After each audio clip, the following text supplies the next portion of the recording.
Friends, ఇప్పుడు 42వ శ్లోకాన్ని చెప్పుకుందాం. ముందు శ్లోకాన్ని చదువుతాను, వినండి. గాంభీర్యం పరిఖాపది ఘనధృతి ప్రాకార ఉద్యద్గుణస్తోమశ్చాప్తబలం ఘనేంద్రియచయోద్వారాణి దేహే స్థితః విద్యావస్తు సమృద్ధిరిత్యఖిల సామగ్రీ సమేతే సదా దుర్గాతి ప్రియ దేవా మామక మనోదుర్గే నివాసం కురు. ఇక్కడ ఈ శ్లోకంలో తన మనస్సు ఎంత సలక్షణాలతో ఉంచేనో అందుకు ఆ మనస్సుని ఉండు సుమా అన్నది ఈ శ్లోకంలో చెప్తున్నారు. తన మనస్సు ఎలా ఉన్నది దుర్గంతో పోల్చారు. దుర్గము అంటే కోట అని. శివుడు కైలాస దుర్గంలో ఉంటాడు కాబట్టి తన మనస్సు కూడా అలాగే అన్ని సలక్షణాలతో ఉంచేను సుమా. సో నువ్వు ఇక్కడ వచ్చి దాంట్లో దుర్గా సమేతంగా వచ్చి నివాసం చెయ్యి అన్నది ఈ శ్లోకంలో అతను చెప్పారు. టీకే, ముందు మనం విడదీసుకుందాం. దుర్గాతి ప్రియ అంటే దుర్గా ప్లస్ అతి ప్రియ అంటే దుర్గాదేవికి అతి ప్రియుడైన ఓ స్వామి అంటే దుర్గములయందు మిక్కిలి ప్రీతి కలిగిన స్వామి అని కూడా అర్థం అన్నమాట.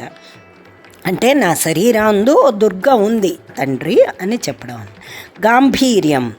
గాంభీర్యమే పరిఖాపదం అంటే కందకం. పరిఖ అంటే కందకం. పూర్వం కోటలకి ముందు కందకాలు ఉండేవి కదండి, మీరు చదివే ఉంటారు, వినే ఉంటారు. ముందు శత్రువులు రావడానికి ముందు కోటలోకి ప్రవేశించకుండా ముందు కందకం అని ఉంటుంది, దాన్నే అగట్ట అంటారు. ఘనధృతి అంటే గొప్ప ధైర్యమే ప్రాకార చుట్టూ ఉన్న కోటగోడ. కోటలు గుర్తు తెచ్చుకోండి. ముందు కందకం ఉంటుంది, ఆ తర్వాత పెద్ద ప్రాకార గోడ ఉంటుంది. ఉద్యద్గుణస్తోమః ఉద్యత్ అంటే ప్రకాశిస్తున్న, గుణముల యొక్క స్తోమః సముదాయమే ఆప్తబలం నమ్మకమైన బలము. దేహస్థితి శరీరమునందున్న ఘనేంద్రియచయ అంటే కన్ను ముక్కు మొదలైన ఇంద్రియాల సమూహమే ద్వారాణి దుర్గములోకి రాకపోకలకు ద్వారాలు. మనం కోటని కళ్ళ ముందు కనబడాలండి మనకి. అప్పుడు అతను చెప్పినవన్నీ మనకి చక్కగా అర్థమవుతాయి. విద్యావస్తు సమృద్ధి అంటే విద్య ఈశ్వరుని గురించిన జ్ఞానమే వస్తు సమృద్ధి పదార్థ సంపత్ అన్నమాట. ఇటువంటి అఖిల సామగ్రి సమేతే సమస్త సామగ్రితో కూడిన మామక మనోదుర్గే, మామక అంటే నా యొక్క మనస్సు అనే దుర్గమునందు, మనోదుర్గే అంటే మనస్సు అనే దుర్గమునందు సదా ఎల్లప్పుడూ నివాసమును కురు అంటే చేయుము అని అర్థం అండి. సో దీనికి వివరణ ఇలా చెప్పుకుందాం. యాక్చువల్లీ ఈశ్వరుడు దుర్గాతి ప్రియుడు, అది మనకి తెలుసు కదా. దుర్గా ప్లస్ అతి ప్రియ అంటే దుర్గాతి ప్రియ విడదీస్తే అంటే దుర్గాదేవి అందు చాలా ప్రేమ కలవాడు అనమాట. అందుకు శివుడు అని అర్థం వస్తుంది.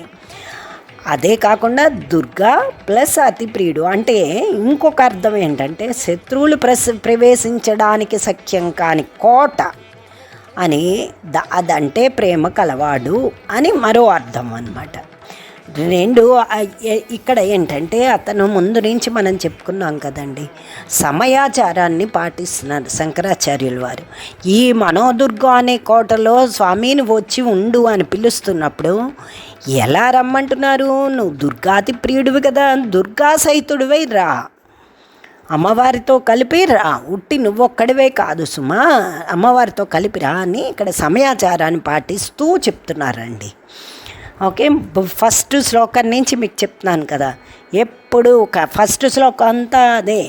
అమ్మ ఎక్కడ ఉంటే అయ్యని అమ్మని ఎప్పుడు విడదీయకూడదు అనమాట. సో అందుకు శంకరాచార్యుల వారు ప్రతి చోట పార్వతీపతే, ఉమాపతే, అలాగే ఇప్పుడు దుర్గాతి ప్రియ, అలాగే ఎక్కడ ప్రతి చోట అమ్మవారిని ఎక్కడా విస్మరించకుండా మెన్షన్ చేస్తూ ఉంటారు. ఎప్పుడు మీకు తెలుసు కదా, ఈశ్వరుడు కైలాసం అనే దుర్గాల్లో నివసిస్తూ ఉంటాడు. కాబట్టి ఈశ్వరుడు దుర్గాతి ప్రియుడు అని కూడా మెన్షన్ చేసినట్టుగా అనమాట. అయితే శంకర్లు ఇక్కడ ఏమంటున్నారు, తన మనస్సు కూడా అటువంటి దుర్గము వంటిదే, కాబట్టి ఈ మనస్సులోకి నువ్వు వచ్చి ఉండు సుమా అని కోరుతున్నారనమాట. అయితే అతను ఏమని చెప్తున్నారు, ముట్టి నేల మనస్సు, నా మనస్సు కోట లాంటిది, ఆ కోటలోకి నువ్వు వచ్చి అనకుండా దానికి ఉన్న మంచి లక్షణాలన్నీ చెప్తున్నారు. నివాసయోగ్యంగా ఉందా లేదా అన్నది ముందు అయ్యవారికి నివేదిస్తున్నారు. నా మనస్సు అనే కోటకు ఇటువంటి లక్షణాలు ఉన్నాయి అన్నారు. ఎటువంటి లక్షణాలు? కోటకు అగట్ట లోతుగా ఉంటుంది. అయితే శంకర్లు మనస్సు కూడా చాలా లోతుగా ఉంటుంది. అంటే ప్రతి మనిషికి ఉండవలసిన ముఖ్యమైన లక్షణం గాంభీర్యం. ఏంటి? మనస్సు లోతుగా ఉండాలండి. అంతేగాని అలాగా మనసులో ఉన్నది డబా బయటికి అన్నీ మాట్లాడకూడదండి. అలా అని ప్రతిదాన్ని మనం చెడ్డని మంచిని బోళాగా ఉండకూడదు. అలా అని అవతల వాళ్ళగా అయిష్టం ఉందనుకో, ఎగ్జాంపుల్ చెప్తున్నాను, సపోజ్ వాళ్ళంటే అసూయో ద్వేషమో అయిష్టమో ఉందనుకోండి, అది మనసులో కనబడిపోయేలా, కళ్ళల్లో కనబడిపోయేలా చేయకూడదండి. నీ మనసులో ఉన్న భావాలన్నిటినీ ఎప్పుడు అవసరాన్ని బట్టి దాన్ని బయట పెట్టాలి. అందుకు చాలా లోతుగా మన శంకర్ల మనస్సుట చాలా లోతుగా ఉంటుంట. అది చాలా అవసరమైన ముఖ్య లక్షణం అండి ఏ మనిషికైనా. తర్వాత ఏం చెప్తున్నారు, నా మనస్సులో గాంభీర్యం ఉంది సుమా, ఆ గాంభీర్యం కోటకు ఉండే అగట్ట వంటిది అంటున్నారు. అయిన తర్వాత ఏం చెప్తున్నారు, ధైర్యం ఉంది. గాంభీర్యం అంటే ఏంటండి, డిగ్నిఫైడ్గా ఉండడం అనమాట. అది నాకున్నది, అది కందకం లాంటిది అని చెప్తున్నారు. తర్వాత ఏంటి, నా మనస్సు చాలా ధైర్యంది, బేలది కాదు సుమా, చాలా గట్టిది, ధైర్యం ఉంది. కాబట్టి ఆ ధైర్యం ఏంటి, సహజంగా కోటకి ప్రహరీ గోడ ఉంటుంది కదా, మనకి తెలుసు కదా, కోటకి ఉండే ప్రాకారంలా ఉంది. సో నాకు కోటకుండి ప్రహరీ గోడలాగా నా మనస్సు యొక్క ధైర్యం ఉన్నా సుమా అంటున్నాడు. ఆ తర్వాత సైన్యం ఉంటుంది. ఏముంటాయి, తురగాలు ఉంటాయి, గజ సైన్యం ఉంటాయి, పదాతి దళాలు ఉంటాయి, అన్ని రకాల సైన్యాలు అక్కడ ఉంటాయి అన్నమాట. అవన్నీ రక్షణ సిస్టమ్, రక్షక భటులు అనమాట. సో కోట లోపల నమ్మదగ్గ సైన్యం ఉన్నట్లే శంకరుని మనసులో ఏముందని చెప్తున్నారు, ఉద్యత్ గుణాలు ఉన్నాయి అంటున్నారు. ఓకే, అంటే అన్ని మంచి గుణాలు నా దగ్గర ఉన్నాయి సుమా అని చెప్తున్నారు. ఆ తర్వాత ఏం చెప్తున్నారు, కోటకు ద్వారములు ఉంటాయి. అలాగే శంకర్లు నా మనస్సులో కన్ను, ముక్కు, చెవి, నాలుక, చర్మం వంటి ఇంద్రియ ద్వారాలన్నీ ఉన్నాయి అని చెప్తున్నారు. తర్వాత ఇంకేం చెప్తున్నారు, నా దేహంలో శివ సంబంధమైన జ్ఞాన రూపమైన విద్య ఉంది. నీ తాలూకు సమస్త జ్ఞానము నా దగ్గర ఉంది సమ్మా. నీ చరిత్ర గురించి నాకు అంతా తెలుసు. ఆ విద్య అంతా నాకు ఆ జ్ఞాన రూపంలో నా దగ్గర ఉంది. ఆ విద్య కోటలోనే అవసరమైన పదార్థ సంపత్తిలా ఉంటుంది. అంటే కోశాగారంలాగా అనమాట, అవసరమైన సంపత్తిలాగా ఉంటుంది. ఈ విధంగా శంకర్లు మనస్సు అన్ని విధాలుగా సౌకర్యాలతో దృఢంగా ఉండే కోటలా ఉంది అని నివేదిస్తున్నారు అన్నమాట. కాబట్టి కైలాసంలో, కొండలలో, బండల్లో నివాసం ఎందుకయ్యా ఉంటావు నువ్వు? అది మానేసి హాయిగా వచ్చి నా మనస్సుని ఈ కోటలో నివాసం చేయి తండ్రి అని ప్రార్థిస్తున్నారు అన్నమాట. సో ఇక్కడ శంకర్లు అతని తాలూకు మనస్సు ఎలా ఉన్నది, శివుడుని ఉండే నివాసయోగ్యంగా ఉందా లేదా అన్నది అతని ఎగ్జాంపుల్ చెప్తూ మనకి హింట్ ఇస్తున్నారు. మన మనస్సు కూడా అంత దిట్టంగా ఉంటే ఖచ్చితంగా శివుడికి ఆ వాసయోగ్యంగా ఉండి డెఫినెట్గా శివుడు వచ్చి మన మనోదుర్గాల్లో కూర్చుంటాడు సుమా. ఎలాగా? దుర్గాతి సహితుడిగా, దుర్గతో సహితంగా వచ్చి కూర్చుంటాడు అని చెప్తున్నారు అన్నమాట. అందుకు ఆల్వేస్ మన మనసులో లోతు ఉండాలి, అంటే గాంభీర్యం ఉండాలి, తర్వాత ధైర్యం ఉండాలి, అలాగే సైన్యంలాగా మంచి గుణాలు ఉండాలి, ద్వారాల్లాగా పంచేంద్రియాలు ఉండాలి. అంతేకాకుండా ఎప్పుడు శివ సంబంధమైన జ్ఞానం ఉండాలి.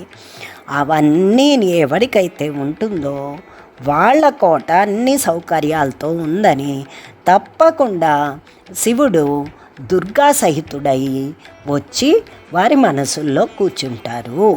అద్వైతంతా అంతే కదండి. నువ్వెక్కడో ఒక ఆగడ పట్టుకుని అల్లా అక్కడ దేవుడు ఉన్నాడా, ఇక్కడ దేవుడు ఉన్నాడా, కైలాసం వెళ్ళి చూద్దామా, మానసరోవరం చూద్దామా, లేకపోతే కేదార పర్వతం చూద్దామా, కాదండి. ముందు నీలో ఉన్న దేవుణ్ణి చూసుకో. ముందు నీ మనస్సులోనే నీలోనే నిక్షిప్తంగా దైవత్వం ఉన్నది. దేవుడు ఎక్కడ, పరమేశ్వరుడు ఎక్కడో లేడు సుమా, నీలోనే ఉన్నాడు. ముందు నీలో ఉన్న దేవుణ్ణి నువ్వు తెలుసుకో. అంటే ఏంటండి దైవత్వం? అంటే ఏంటండి? ముందు క్లీన్లీనెస్, శుచి, శుభ్రత, వాటితో పాటు మంచి సద్గుణాలు ఉన్నవాడెవడైనా సద్గుణ సంపన్నుడు వాళ్ళకి దైవత్వం ఉన్నట్టుకే, అంటే వాళ్ళు దేవుడు ఉన్నట్టుకే. అది అతని అద్వైతం తాలూకు ఫస్ట్ సిద్ధాంతమే అదండి. సో అందుకు శంకరాచార్యులు వారు మన్ని పరిశుద్ధంగా ఉండమని ఇండైరెక్ట్గా ప్రూవ్ చేస్తున్నారండి. నేను పరిశుద్ధంగా ఉన్నాను తండ్రి, ప్లీజ్ కమ్ అండ్ స్టే అని శివుణ్ణి పిలుస్తున్నారు. అట్ ద సేమ్ టైం మనకి పరిశుద్ధంగా ఉంటే తప్పకుండా నీ మనసులో కూడా దైవత్వం ఉంటుంది, దేవుడు వచ్చి కూర్చుంటాడు అని ఈ శ్లోకంలో చెప్పారు. బాగుంది కదండి. ఇది 42వ శ్లోకం.